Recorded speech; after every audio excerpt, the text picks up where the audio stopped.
Sveiciens visiem foršiem cilvēkiem. Tātad šodien kanālā stāsts par vienu labu lietu,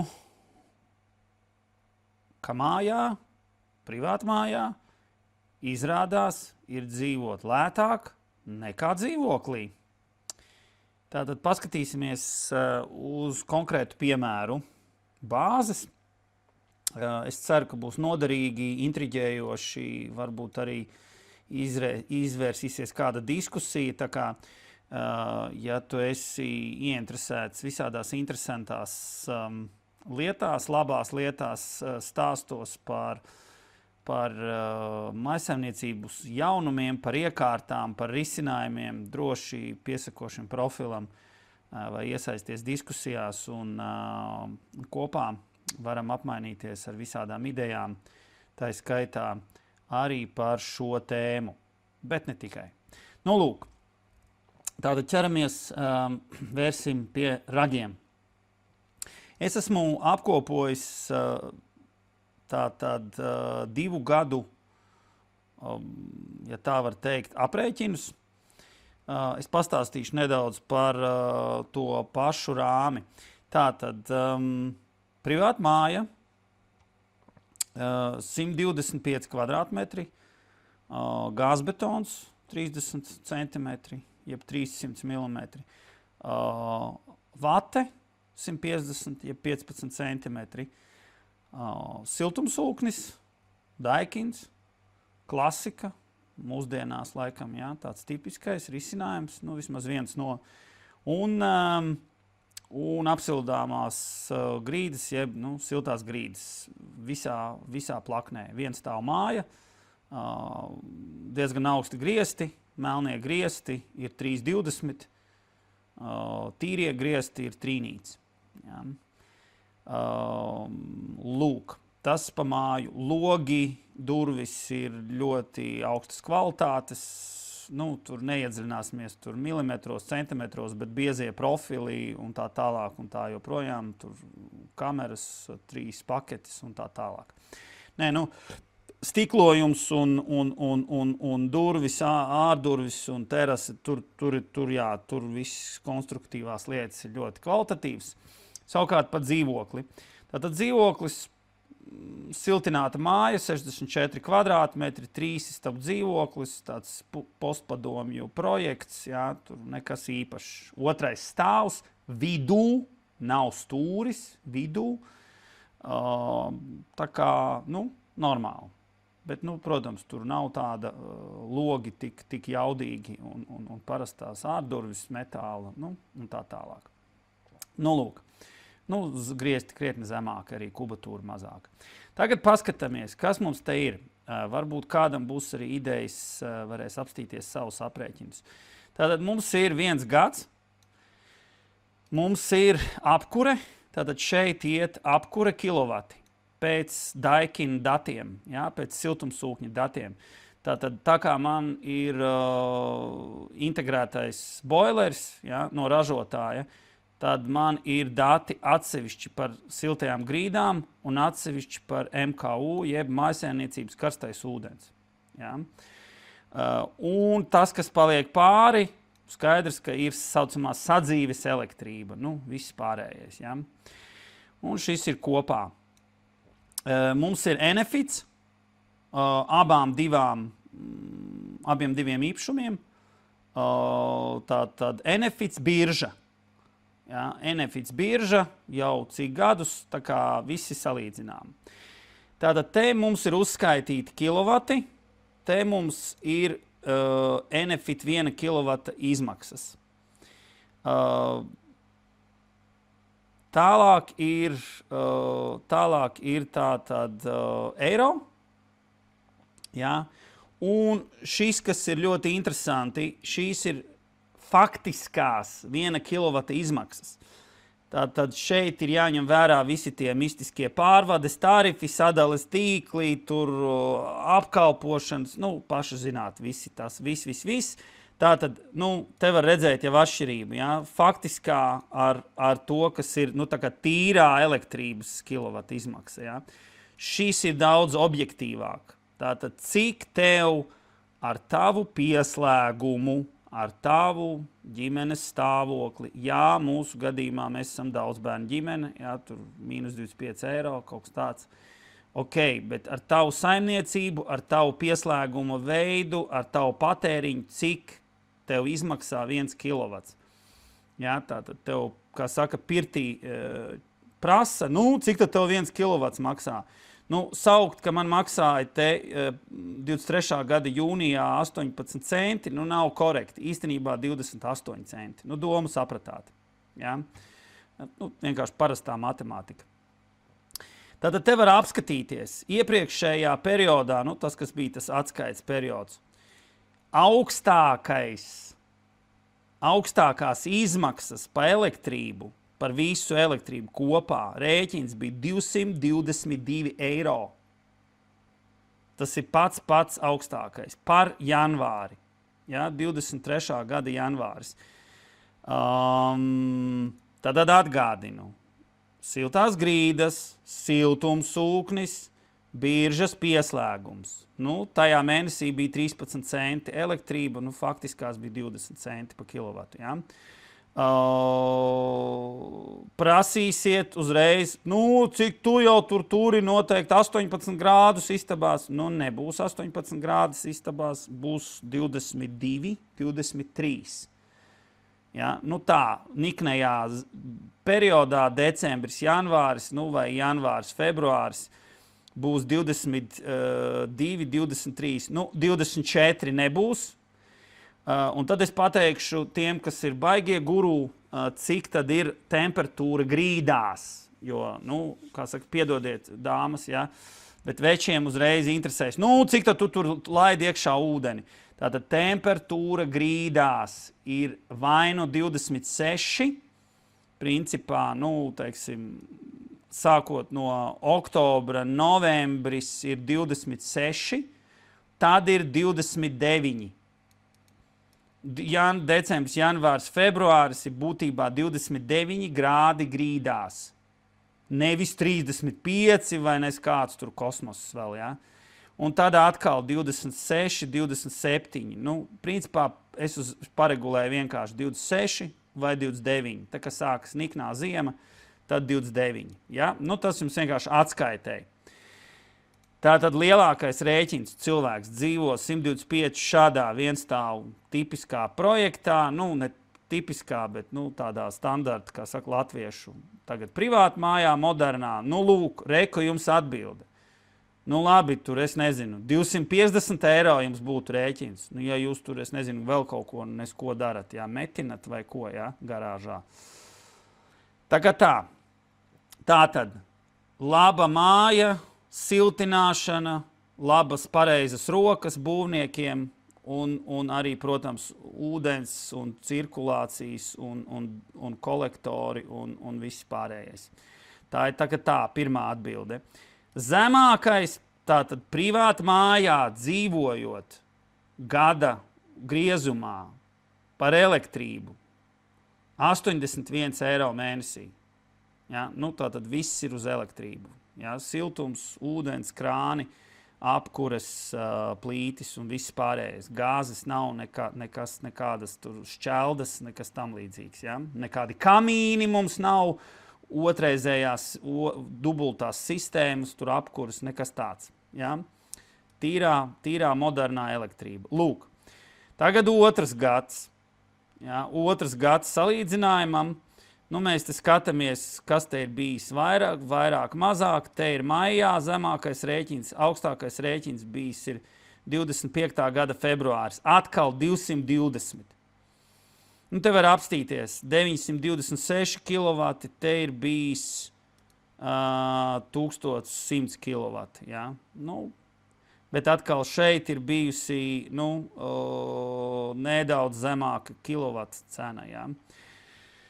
Ok, tā kā, te var apstīties arī ar biržu, kā cilvēki dzīvo ar biržu, kāda tad ir šī te kilovata cena bijusi, un kāda ir faktiskā.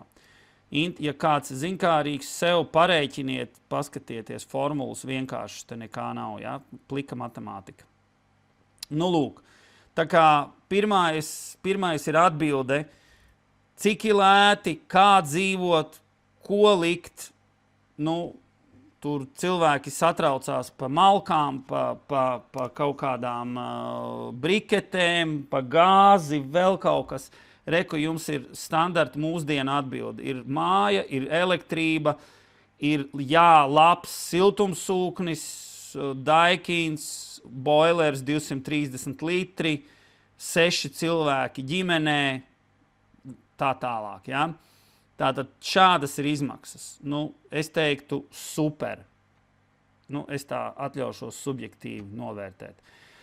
Tagad tā intriga par to dzīvokli. Reku es paņēmu jūnijas, tātad vasara un niknā ziema. Niknā vasara, niknā ziema. Nu, divas galējības. Tātad paskatāmies, kas mums ir rēķinos. Abi rēķini nāk man, tātad es redzu rekuju mājas izmaksas, nu, tas, kas ir attiecībā uz šīm te pozīcijām. Elektrība ir. Tur. Gāze tikai dzīvoklim, atkritumi ir privāti mājai, ir dzīvoklim, pārējais ir atšķirīgas pozīcijas. Uzreiz atbildam, kas ir pārējais. Tātad ūdens uzsildīšana ir dzīvoklim, ja? Koplietošanas elektrība, apsaimniekošana. Nu, protams. Lūk, reku vasara 2 mazāka dzīvojamā platība. Es tagad nerunāju tur par komfortu, par principiem. Vienkārši tā. Platība 2 mazāka, 2 lielāki rēķini. Un te ir kvadrātmetra izmaksas. Cik maksā komunālie uz kvadrātmetru dzīvoklī 2 mazāku platību un privātmājā. Nu, es nerēķinam kaut kādus te LMT, tur Baltkomus, ja, ne par to tagad stāsts. Ja, tas pa lielam tur visur ir vienāda apmēram. Protams, loģiski mēs neņemam vērā sākotnējās investīcijas. Šis ir, nu, teiksim tā, teorētisks, ne teorētisks, bet nu, tāds izolēts piemērs, neņemot vērā būvniecības izmaksas, kredītus vai to, ka tu pats pļauj zāli, to, ka tu pats pēc trimmeri pat 200-300 eiro. Ok, es saprotu, uzreiz kritika, tur tā nevar rēķināt, dzīvoklī tev nekas nav jādara, atnāc, uzliec kājas augšā un, nu, ok. Ne par to, runa par to, ka komunālie maksājumi, ja? Ok, tagad ņemam ziemu. Atkal ziema, jā, elektrība vairāk, atkritumi tur labi, sīkums, pārējās lietas. Kas ir pārējais mājai? Pārējais mājai ir vienkārši augstais ūdens. Mums ir pilsētas ūdensvads. Ja, mums nav spice, tur dziļurbumi. Ja. Mums ir pilsētas ūdensvads, rēķins mēnesī pa kubiem. Augstais ūdens tikai. Ja. Lūk, un kopējais rēķins. Māja, tātad ritīgā ziema, janvāris, tik, 260 eiro rēķins bija. Reāls rēķins. Reāls, tas ir, nu, nevis aprēķins, bet tas ir reāls rēķins. Un kvadrātmetri izmaksas. Nu, te nav varbūt 260, 188, te nav 2 dārgāk, jeb 2 vērtīgāks, ja? Tas skaitlis, jeb kvadrātmetrs, bet nu, jebkurā gadījumā ņemam vērā, ka te ir 2 mazāka platība. Ja? Tā kā lūk, šāds piemērs, viela pārdomām. Protams, varbūt būs dzīvoklis, kur šī pozīcija, kas ir visdārgākā, ja, gan ziemā, gan vasarā, būs mazāka. Konkrētajā dzīvoklī, jeb daudzdzīvokļu mājā, šī te pozīcija ūdens uzsildīšana ir ar gāzi. mājas gāzes katlu. Tātad krānos karstais ūdens, dvieļu žāvētājos karstais ūdens, ja? Tātad vasaru, ziemu, visu gadu. Tas ir ar gāzi. Jā, iespējams, kaut kādās super duper daudzdzīvoklenēs, kaut kur tikko uzceltās, tur ir kaut kā citādāk, un šī pozīcija būtu krietni mazāka. Varbūt, visticamāk, nestrīdos, vai tas nostātos šeit pat mājas izmaksas ciparā. Nezinu, būtu ļoti interesanti. Komentāros ierakstiet pretēju piemēru, kas apgāž šo piemēru, būs ļoti interesanti, kur divreiz mazāka platība būtu, vismaz mazāka, ja ne divreiz, tad mazākas arī komunālās izmaksas. Vēlreiz, nerēķinam sākotnējās investīcijas. Lai gan te vēl var pastrīdēties, cik tas super duper Uber dzīvoklis maksā, piemēram, 70 kvadrātmetru. Un normāla privātmājas 125 kvadrātmetru. Es nesaku tur kaut kāda kosmiskā, ja? Bet parasta, normāla gāzbetona māja, siltināta, vienstāvu. Ja? Tur vēl var pastrīdēties, vai kad tik tur tās sākotnējās izmaksas nav vienas un tās pašas. Ja? Tā kā sākotnējās izmaksas nerēķinam, tīros komunālos. Ja? Gāze, elektrība, atkritumi, apsaimniekošana, ūdens. Lūk, tā kā viela pārdomām, uzlieciet uz pauzes, uztaisiet screenshotus, paskatieties, interesanti.